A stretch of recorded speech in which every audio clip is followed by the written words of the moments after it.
دا چې نن ټک او ټک ټک بیل او پایبیل یو دا د خپل ټوپک ویشتلی یو غلبیل یو دا منو چې شته بچو کې بې بچو یو دښمن بل ته نیولي له پښو یو داسې یو چا پر موږ حمله د توپ ویشتو کړې ده چا چې عمرونه د بلغېږه کیللو کړې ده له صبر پرته ورته هېڅ بې صبري نه ده پاتې زموږ حکومت ته هم بله لار د بري نه ده پاتې څوک به چارواکي په کڼو غوږونه ساه اخلي د چا سیاست چې د پردون بر رڼا اخلي نو چې موږ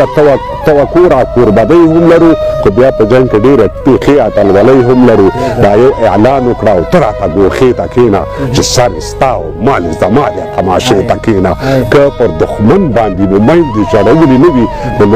نو ما به بیا د پښتنې شولې خوړلې نه وي که د دښمن سر مې رانه وړم کونړي لاسو کې بیا مې راواچوئ ټکری په سر بنګړي لاسو کې زه د غیور ولس په مټو کې لازور لرمه زه لا اوس هم د کونړي سینه کې شور لرمه زه تر ملتان او پانیپت د هرې تورې خان یم زه د ګوشتي او د کامې او د لالپورې خان یم زه په یو ګزار سل ټکه د زرګرو باسم د کونړ شګې چاڼوی سرمه ترې زر وباسم د کونړ شګې چاڼوی شمه ترې زر وباسم بیګا یو څوک په خوب کې را روان وي لکه ته ما هم بویه نیولې هلک ریوان وي لکه ته تنبل وي ملالۍ وي میوندي سندرې وایي ګلګل په خپلو وینو ایوب خان وي لکه ته د سپینو زرو جام کې سپینو اوبو تا جل وهلی نیمګړی مې په غېږه کې ارمان وي لکه ته د سپینو زرو جام کې سپینو اوبو ته جل وهلی نیمګړی مې په غېږه کې ارمان وي لکه ته یو څوک د جوارګر احساس د سیوري لاندې راشي بایللی بیا ټول سر او سامان وي لکه ته اجګر باڼې پر څوکیو ویښ ولاړ وي پیزوان د په سرو شونډو قمندان وي لکه ته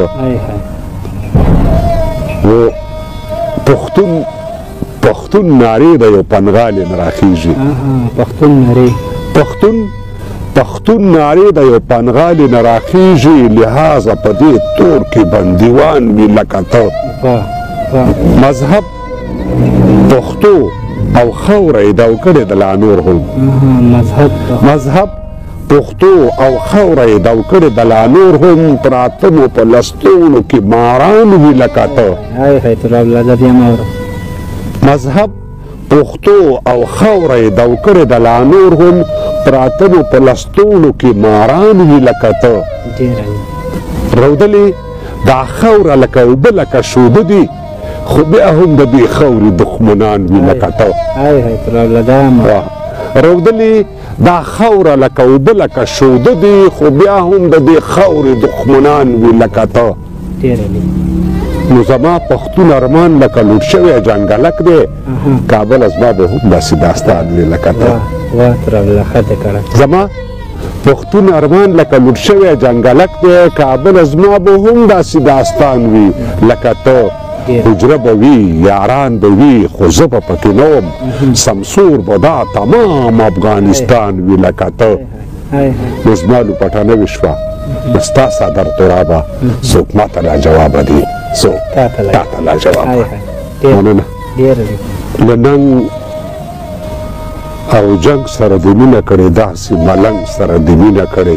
چې څادر نه لري زولی نه لري په سر خولۍ په خپو څپلۍ نه لري خو داسې ملنګ نه یم چې څښات غواړم زه نه خیرات او نه زکات غواړم په لمر خاته که په زوال ورانه ده خوله یا په مرګ او یا په سوال ورانه ده زه د غیرت په وخت کې نر ملنګ یم د بډبیرې قلندر ملنګ